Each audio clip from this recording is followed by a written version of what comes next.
this group. And this gives me a different perspective because I'll be talking about cultural change update, which uh, probably most of you have heard, but maybe some have not been very familiar with. Um, as you know very well, the cultural change, the rationale basically for this has been the new strategic plan to 2020 that was implemented about 2011. And also a new business plan came about. And what's mentioned earlier by DG, the focus was on inclusive market-oriented development. So it's a new way of thinking and doing things at ICRISAT. This is an example where we started with a webinar.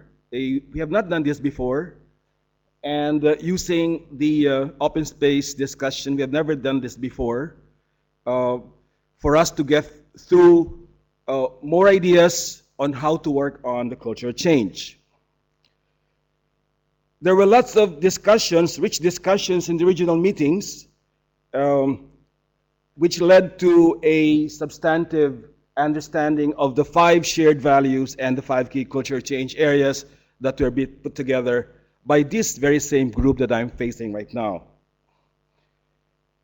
So let me just very briefly go through the process. There was a change management team was organized by the DG with support of the MG and the RC. Sorry for all of these acronyms, I'm sure you know all of this.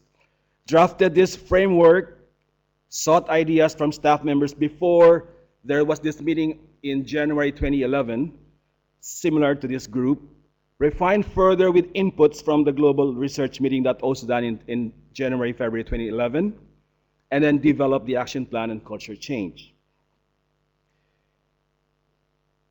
The goal is to internalize, adopt, and practice a set of shared values and key culture change areas consistent with ICRISAT's strategic plan to 2020. So that's basically the goal of the cultural change. And some of you here were present in the September 2012 international conference. There was a discussion a lot on the IMOD, and there was a person who was saying all of these things that you were saying about IMOD in the strategic plan, they're all okay. But the big question is, how do you transition to that change? And I understand he was very happy to have read that there's a portion of the cultural change in the same document. And it says, probably this particular, or maybe 2 or 3 pages in the document would respond to my query whether indeed ICRISAT can move forward. So there are 5 shared values. These are not really mind-boggling terms or nomenclatures, but are really significant in the sense that it can really move us from where we are now to where we want to be. So practicing strategic and systems thinking, showing the way, working for results, respecting everyone, communicating for understanding. These 5 may seem to be easy to just enumerate, but may be very difficult really to do. Let's face it. But I believe that this very same group who did this will really come out better in terms of working on this in their daily lives. We only not have done 5 shared values. We also work on what we call the 5 key cultural change areas, which basically represent the IMOD thinking: impact orientation, learning and knowledge sharing, innovation culture, partnership and networking, gender and diversity. These are words or terms that we basically uphold at ICRISAT, and we know that we can reach our objectives by working on these key culture change areas. Let me just focus on some behavioral manifestations of these 5 shared values.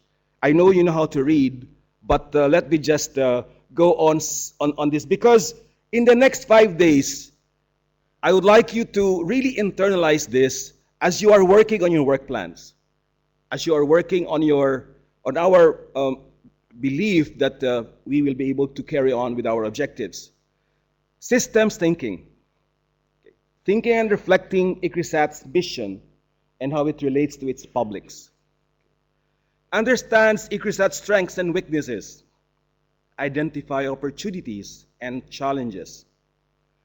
So there are many other behavioral manifestations that we would like to do, but just focus on these 3 areas.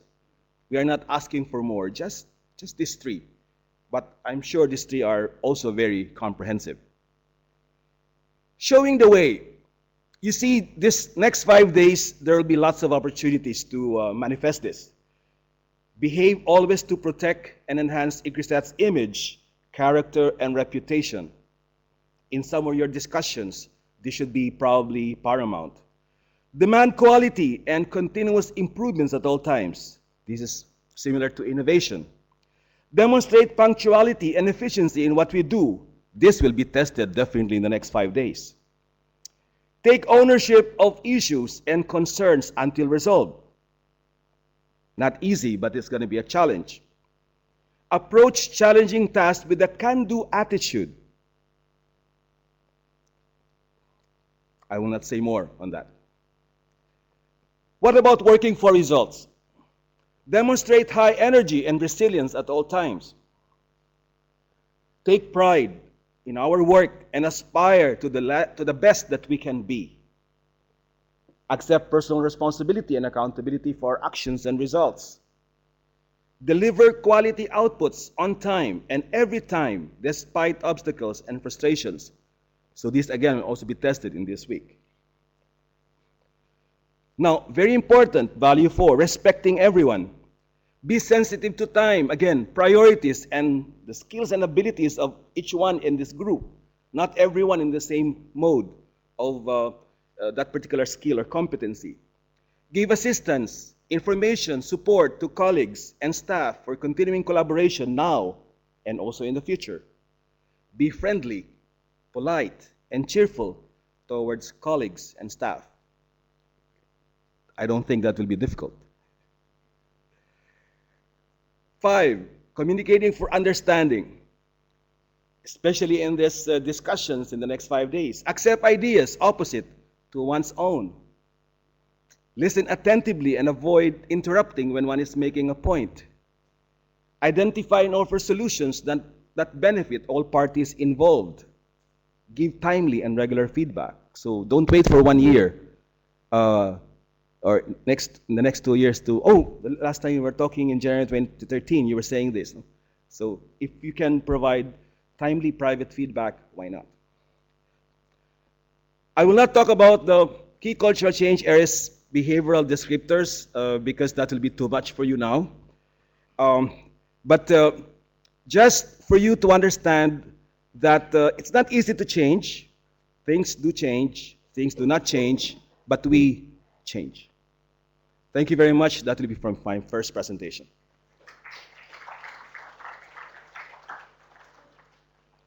So now I'm going to move on to a very important topic as well, which is the EPAD update. Where is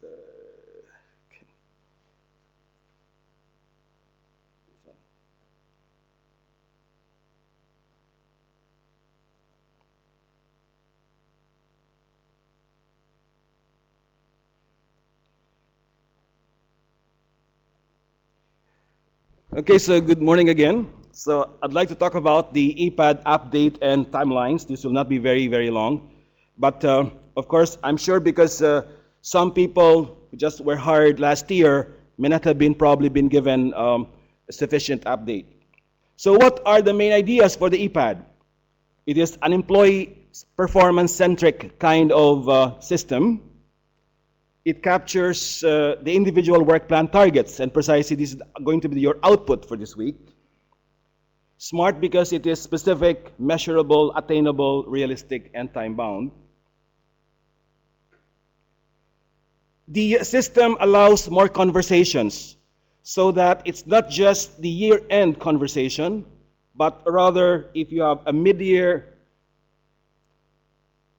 and not limited to twice a year, but you can do it periodically with your supervisors. It is the responsibility of the scientist assessment lies on the Director of Region and the Research Program Director in case of WCA and ESA-based scientists. And it is now online. Now, this is the diagram of the process. It begins from performance planning, which is this week, and it is reviewed by July, and it is reviewed by December, because we are on a calendar schedule. Now, an important segment of our process is that there is a self-assessment in the year-end achievement. There's also a supervisor year-end assessment, and there's a two-level calibration process. Research program level to the DGR, and then to MG via a task force that the DG has created. So in that way, it's the rating of the individual is not just solely based on the perception or the discussion of the supervisor. So this is the EPAD design, which I'm sure everybody knows. This is an example of how to do it.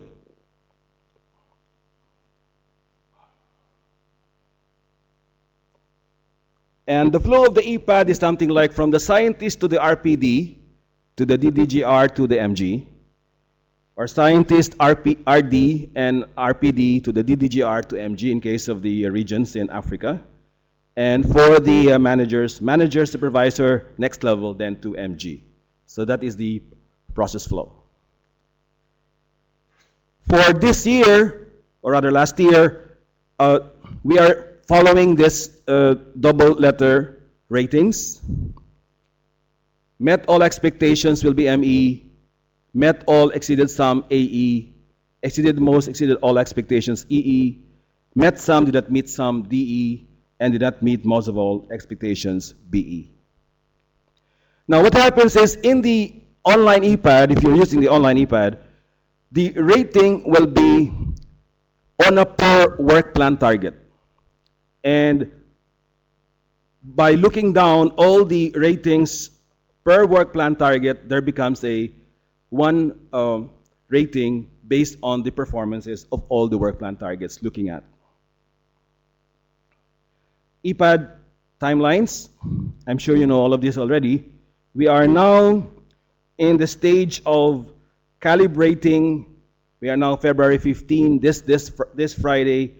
The MG or the task force that was created by the DG will review, calibrate, and recommend to DG all EPAD ratings of scientists and managers. The idea is no one knows yet the ratings. The ratings will only be given after the calibration of the TF will happen. And this will probably be by next week. And HR consolidates all the ratings for awarding of annual increments by March 31st or 1st of April. Thank you very much. Unless you have some questions.